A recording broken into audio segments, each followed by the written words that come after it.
కొత్త బండి కొందాం అనుకుంటున్నారా? ఏది తీసుకుంటే బాగుంటదంటావు? అరే ఏది చూసినా లక్షకు తక్కువ లేవు. గా పెట్రోల్ బండ్లు ఎందుకురా, గవ్వే పైసలతోటి ఛార్జింగ్ బండి తీసుకో. ఫోన్కు పెట్టినట్టు టైం కింద ఛార్జింగ్ పెడితే అయిపోయే అని సలహా ఇస్తుంటారు. గది సుత వాజివే, కానీ సరిపోను ఛార్జింగ్ స్టేషన్లు లేక, రిపేర్ వస్తే దగ్గర పట్ల షోరూమ్ లేక వెనకాడుతున్నారు. కానీ చిన్నగా మన తాన కూడా కరెంటు బండ్లు కొనడు పెరుగుతుందబ్బా.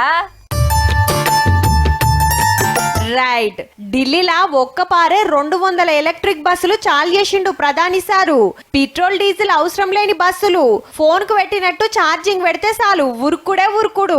మునుపు కొన్ని తెస్తే ఇప్పుడు కొన్ని. అంతేకాదు జనవరి 1 కెళ్ళి ఢిల్లీలా పెట్రోల్ డీజిల్ బండ్లు బంద్ పెడతారులా. క్యాబులు, ఆటోలు, ప్రైవేట్ బస్సులు, స్విగ్గీ, జొమాటో డెలివరీ చేసే బైకులు రోడ్ల మీదకి రావన్నట్టు.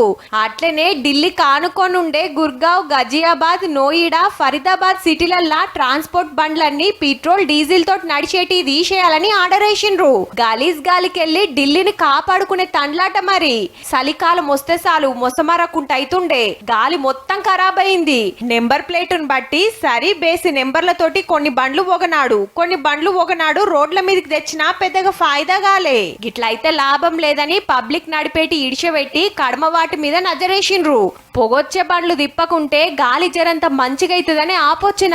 ఢిల్లీలోనే కాదు, ఈ నడుమ అన్ని సిటీలా గాలి మస్తు ఖరాబ్ అవుతుంది. ఎనుకో ముందో మన కాడ సుతా ఎన్నడో ఒకనాడు గసొంటి పరిస్థితే వస్తుందో ఏమో, మరి చూసుకోండ్రి.